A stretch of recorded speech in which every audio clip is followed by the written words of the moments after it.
Hello friends, Ashok IAS में आपका स्वागत है। फ्रेंड्स, उत्तर लेखन प्रोग्राम में आज 42 नंबर क्वेश्चन है। आप सामने देख पा रहे होंगे 42 क्वेश्चन नंबर 1040 प्रश्न हमको कराने हैं। बिल्कुल भी परेशान मत होना कि सर गैप करते हैं आप, निरंतर क्लास नहीं आ रही है, बीच बीच में छूट जाती है। तो मैं आपको बता दूं, क्लासेस जो है निरंतर ही आ रही हैं। बस ये है कि कभी कभी बीच बीच में गैप इसलिए करना पड़ता है क्योंकि प्री पर भी हमको फोकस रहना है, क्योंकि हमारे बच्चे अगर प्री ही नहीं निकाल पाओगे तो ये मेंस कैसे करोगे।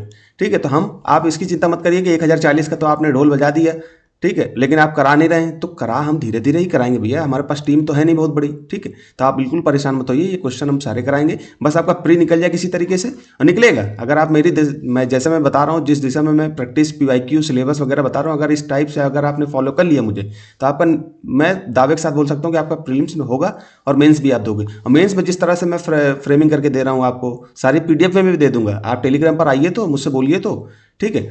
तो सारी पीडीएफ मेरे पास सेव है, ठीक है। मैं आप लोगों के लिए ही रखा हूं, लेकिन जब तक आपकी डिमांड नहीं हुई, एक तो मैं फ्री प्रोग्राम चला रहा हूं, ठीक है। कई बच्चों को ये लग रहा होगा सर ये फ्री चला रहे हैं, तो कुछ बच्चे जो है इतना मतलब ठीक से इसको लाइटली लेते हैं कि फ्री में ऐसे ही चला रहे हैं यूट्यूब में अपने छाने के लिए। ऐसा कुछ नहीं भैया, जब आप लोग सपोर्ट करोगे, आप लोग डिमांड करोगे, तभी मैं वो चीज़ आपको प्रोवाइड कराऊंगा, ठीक है। तो 1040 प्रश्न जैसे आपका प्री निकल जाता है वैसे हम इसकी प्रैक्टिस कराएंगे, ठीक। बहुत ज़्यादा मतलब तब हम 4-4, 3-3 क्वेश्चन ले लेंगे। अभी हमको प्रीलिम्स पर भी फोकस होना है, मेंस में भी देखना है, तो दिसंबर तक अभी हम मेंस पर फोकस रहेंगे, ठीक है। धीरे धीरे एक एक क्वेश्चन मार्च तक भी करते रहेंगे, आप बिल्कुल परेशान मत होना, ठीक है। एक आध घंटे अगर मेंस के लिए देते रहेंगे तो वो तो बढ़िया ही है। अगर प्री निकलेगा तो मेंस के लिए ज़्यादा मेहनत नहीं करनी पड़ेगी। तो चलते हैं सीधे हम, ठीक है, सिलेबस पर। आप सिलेबस देख पा रहे होंगे। आप जब GS2 में जाएंगे तो वहाँ पर GS2 में आपको ये सिलेबस दिखाई देगा, ठीक है। तो उसमें 15 नंबर और 16 नंबर टॉपिक हमको देखना है, ठीक है। 15 नंबर टॉपिक और 16 नंबर टॉपिक। कुछ चीज़ें जो है पॉलिटी से भी हमें गवर्नेंस पे देखनी पड़ जाती है, जैसे आप 6 नंबर पे जाओगे। हाँ, 6 नंबर, हाँ, प्रभावक समूह। इससे प्रश्न पूछा हुआ है, मैं आपको दिखा देता हूँ।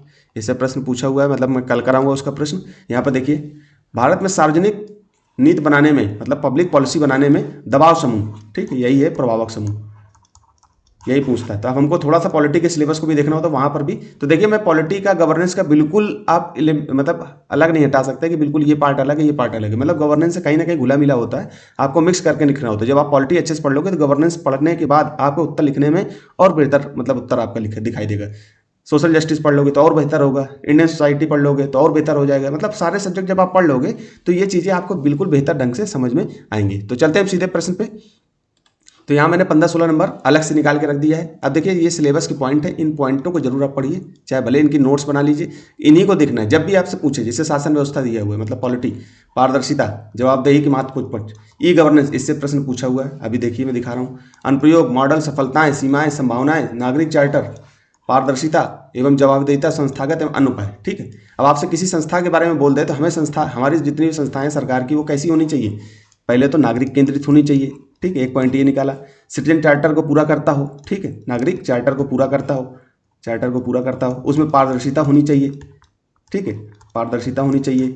ई गवर्नेंस का अनुप्रयोग होना चाहिए, अनुप्रयोग कर दी गवर्नेंस का, ठीक है। उनमें उसकी सफलताओं के क्या क्या सफलताओं के लिए क्या चीज़ें जरूरी होती है, यही सारी चीज़ें, कि अगर वो सफल तभी होगा जब ये सारी चीज़ें पूरी होंगी। उनकी सीमाएं क्या है, चुनौतियां क्या है, जब नागरिक चार्टर को पूरा ना कर रहा हो, पारदर्शिता की कमी दिखाई देती है, अर्थात भ्रष्टाचार दिखाई देता हो, ई गवर्नेंस दिखाई देता है, जवाबदेहिता की कमी दिखाई देती हो। इस तरह से आपको लिखना है, यही पॉइंटों को घुमा घुमा के लिखोगे, आपको उत्तर बहुत बेहतर हो जाएगा, ठीक है। तो हम चलते हैं सीधे। देखिए, मेरे ये सिलेबस को कभी एलिमिनेट, मतलब कि इलेबोरेट कर दूंगा आपको अच्छे से, बिल्कुल परेशान मत होना, ठीक है। तो हम सीधे चलते हैं क्वेश्चन पे। चौथी औद्योगिक क्रांति, मतलब कि 4IR, जिसको हम शॉर्ट में लिख देते हैं, 4 इंडस्ट्रियल रिवोल्यूशन। डिजिटल क्रांति, जिसको हम कोष्टक में देखिए एग्जामिनर ने आपको समझाने, देखिए एग्जामिनर ऐसे भी प्रश्न देता है कि आप लोग समझ लो, जो पढ़ता होगा वही कर पाएगा। तो कोष्टक में देखिए आपको समझाने का डिजिटल क्रांति, मतलब हम चौथी औद्योगिक क्रांति, जिसको हम डिजिटल औद्योगिक क्रांति के नाम से जानते हैं। आप देख ही रहे, AI आ गया है, मशीन लर्निंग है, ठीक है, इंटरनेट ऑफ थिंग्स है, ठीक है। डिजिटल क्रांति तो है ये के प्रादुर्भाव से, मतलब इसके उद्भव ने। ई गवर्नेंस, अभी गवर्नेंस आया, ये देखिए ई गवर्नेंस का क्वेश्चन सिलेबस से देखिए। सरकार को अविभाज्य अंग, मतलब इनसे बिना हटे हुए, मतलब इससे विभाजित हुए बिना बनाने में पहल की है, विवेचना कीजिए। मतलब कौन कौन सी पहले की, तो पहले हमने आपको क्वेश्चन को बताया, यहाँ पर क्वेश्चन लिखा हुआ है, वही चीजें। अब कैसे लिखना है, तो पहले मैंने यहाँ पर 4IR, मतलब चौथी औद्योगिक क्रांति के 4 असर गवर्नेंस पर पढ़ेंगे, कौन कौन सी चीजों के। जैसे चौथी औद्योगिक क्रांति होगी, जैसे AI का फर्क पड़ेगा, big data, cloud computing, internet of things, blockchain, इसको घुमाते हुए आपको भूमिका लिखनी है, ठीक, बिल्कुल बढ़िया से, कि चौथी औद्योगिक क्रांति के आने से AI आया है, बिग डेटा आया है, क्लाउड कंप्यूटिंग आया, इंटरनेट ऑफ थिंग्स आया, ब्लॉकचेन आया। इसके द्वारा ई गवर्नेंस के माध्यम से सरकार इन माध्यमों के द्वारा जनता तक या नागरिक तक, ठीक है, अपनी सेवाएं पारदर्शिता और जवाबदेहिता युक्त सेवाएं आपको पहुंचाएगी। ठीक है, इस तरह से मतलब घुमा के मैं तो एक शब्द बता रहा हूँ आपको कैसे लिखना है, ये तो आप लिखते समय आपको दिमाग में आएगा। फिर मुख्य भाग में आप भारत में 4IR तकनीकों के शासन में को संरचनात्मक रूप में बदला है, कैसे बदला है, तो आधार आधारित प्रमाणीकरण, आपको देख ही रहे हो कि हर चीज को आधार से लिंक किया है। डीबीटी और जेम ट्रिनिटी, मतलब कि इन त्रिकोण के माध्यम से कैसे लक्षित वितरण, हम कोई भी चीज़ आपके ट्रांसफर सीधे अकाउंट में कर रहे हैं, डायरेक्ट बेनिफिट ट्रांसफर के थ्रू, जन आधार मोबाइल के थ्रू, कोविन पोर्टल आया था, डिजी लॉकर आया है। ठीक है, GEM मतलब कि गवर्नमेंट ई मार्केटिंग, मतलब कि इसके द्वारा पारदर्शिता आई है। और हम जन केंद्रित मतलब कि पारदर्शिता युक्त खाद्य आपके घर तक पहुंचा रहे हैं, आप तक पहुंचा रहे हैं। पारदर्शी खरीद बिक्री, मतलब घर तक पहुंचाने का मतलब खरीद बिक्री आपकी जो है पारदर्शी हो गई। उमंग ऐप, ई कोर्ट और फास्टैग जैसे सेवाओं द्वारा सीमलेस सर्विस डिलीवरी, मतलब बिना रुकावट, सीमलेस का मतलब बिना रुकावट के सर्विस वितरण। यहाँ पर मैंने इंग्लिश शब्दावली का कुछ इस्तेमाल कर दी क्योंकि शब्दों का, क्योंकि हम यहाँ पर शॉर्ट नोट्स आपको दे रहे हैं। ठीक है, इसके बाद मैंने यही चीज़ें जो है एलिब्रेट करके बहुत अच्छे से आगे भी लिखी। फिर आप निष्कर्ष लिख दीजिए कि डिजिटल क्रांति ने दक्षता, पारदर्शिता, ये हटा दीजिए, ऊपर कट करता हूँ ना तो ये चीज़ें आ जाती हैं, और समावेशन बढ़ाते हुए ई गवर्नेंस को आधुनिक शासन की मुख्य धारा में स्थगित कर दिया, ठीक, स्थापित कर दिया है। अब ये देखिए कुछ शब्दावली हैं जिनको आप फिर से जब कभी डिजिटल गवर्नेंस से संबंधित प्रश्न पूछा जाए तो आप इन शब्दावलियों को यूज करें। जैसे डिजिटल इंफ्रास्ट्रक्चर, इंफ्रा लिख दिया मैंने, अकाउंटेबिलिटी, ट्रांसपेरेंसी, पारदर्शिता, अकाउंटेबिलिटी मतलब जवाबदेहिता, सर्विस डिलीवरी एफिशिएंसी मतलब सेवा आधारित एफिशिएंसी। ठीक है, रियल टाइम मॉनिटरिंग, मॉनिटरिंग में कट करता हूँ ना, कुछ चीज़ें नीचे कट जाती है, मैं बाकी मैं बोल ही रहा हूँ आपके सामने, मॉनिटरिंग है ये।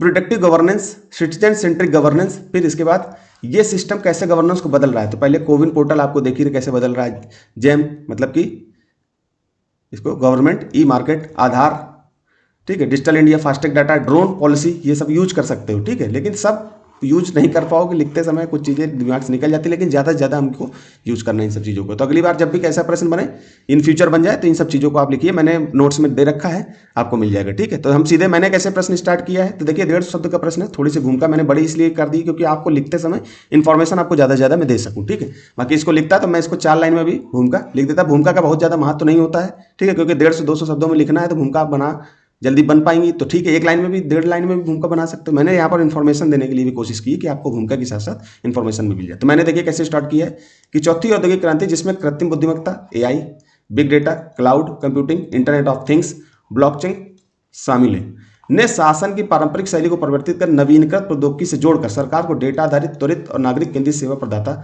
में परिवर्तित कर दिया, जिससे ई गवर्नेंस शासन का अनिवार्य घटक बन गया। ठीक, मैंने इन्फॉर्मेशन भी दे दी कैसे लिखना है। ठीक है, ये थोड़ा सा इसलिए भी बड़ा लगता है क्योंकि मेरी जो कॉपी है ये थोड़ी सी, इसका यहाँ से यहाँ तक का आकार बहुत कम है, हालांकि मैं यहाँ पर फैला देता हूँ लिखते समय थोड़ा सा, तो ये आकार कम है, मैं अब 2-3 दिन में ये फुल हो जाएगी, भर जाएगी, तो मैं फिर दूसरी कॉपी लाऊंगा, उसका आकार थोड़ा सा बड़ा होगा, जो UPSC के अकॉर्डिंग ही होगी, तो उसमें ये कॉपी आपका पेज ये 4 लाइन में ही आ जाएगा। ठीक, तो इसको ऐसे करते हुए लिखना है आपको। बाकी आपको इससे क्या मतलब है, आपको तो इन्फॉर्मेशन मिलनी चाहिए। फिर ई गवर्नेंस को सरकार का अविभाज्य अंग बनाने में पहल कौन कौन सी, तो भारत में चौथी औद्योगिक क्रांति ने शासन को संरचनात्मक रूप में बदला है। ठीक, आधार आधारित प्रमाणीकरण, डायरेक्ट बेनिफिट ट्रांसफर DBT और जन आधार मोबाइल जैम द्वारा लक्षित समूह तक वितरण। ठीक है, कोविन व डिजी लॉकर के माध्यम से डिजिटल प्रमाणन। ठीक है भाई, कहीं पर भी आप ये सब चीज़ें दिखाओगे तो ये जो है इसका प्रमाणन दिखाई देता है। सरकारी ई मार्केट, ठीक है, 2020 का क्वेश्चन था इसलिए थोड़ा सा कोविन वगैरह को भी यहाँ पर इंटर कर दिया। सरकारी ई मार्केट से सीधे खरीद सुलभ हुई और पारदर्शिता भी बढ़ी है। उमंग, ई कोर्ट व फास्टैग जैसी सेवाओं से बिना रुकावट सेवा वितरण हुआ है। ठीक है, फिर चुनौतियां क्या, थोड़ी सी चुनौतियां यहाँ हालांकि पूछा नहीं है, लेकिन हल्की सी हम उसको कर देंगे 1-2 लाइन में। उपयुक्त लाभ के अतिरिक्त कुछ चुनौतियां भी होने की है, वो चुनौतियां भी विद्यमान है जो निम्न है: डिजिटल डिवाइड, साइबर सुरक्षा, डेटा गोपनीयता, मतलब इन सब चीज़ों की चुनौतियां बनी हुई है। उपयुक्त चुनौतियां इस स्थिरता को प्रभावित करती हैं, कौन सी, जो शासन ई गवर्नेंस के द्वारा दी जा रही हैं। अब हमने निष्कर्ष लिखा, अतः डिजिटल क्रांति ने प्रशासनिक दक्षता, पारदर्शिता और जवाबदेही बढ़ाते हुए ई गवर्नेंस को आधुनिक शासन की अनिवार्यता बना दिया है। ठीक है, तो इस तरह से आप लिखोगे तो बहुत बढ़िया। इसमें आपको कम से कम 5 नंबर तो UPSC वाला जो भी 5 से 6 नंबर आपको देगा, 10 या 12 नंबर, 10 नंबर का प्रश्न है तो 5 नंबर तो आपको मिलेंगे इस तरह से लिखने पे। ठीक है, तो करंट से थोड़ा सा ऐड करते रहना। अब 2-3 दिन में ये 2025 तक मैं करा दूंगा। फिर आप लोग बता रहे हैं, कुछ मैडम ने बोला था कि IR स्टार्ट कर देना, तो मैं IR से ही प्रश्न को स्टार्ट कर दूंगा, IR के सारे करा दूंगा। ठीक है, बिल्कुल परेशान मत होना और पढ़ते रहिए आप लोग। बाकी कल के लिए प्रश्न है, जो बच्चे अभ्यास करना चाहते हैं तो वो इसमें अभ्यास करते रहें। 2021 का प्रश्न है 43, भारत में सार्वजनिक नीति में दबाव समूह महत्वपूर्ण भूमिका निभाते हैं, समझाइए कि व्यवसाय संघ सार्वजनिक नीतियों में किस प्रकार योगदान करते हैं। ठीक है, तो ये सब चीज़ें जो है महत्वपूर्ण हो जाती है, तो आप लोग इनको पढ़िए। तो फिर यहीं तक रखते हैं दोस्तों, धन्यवाद।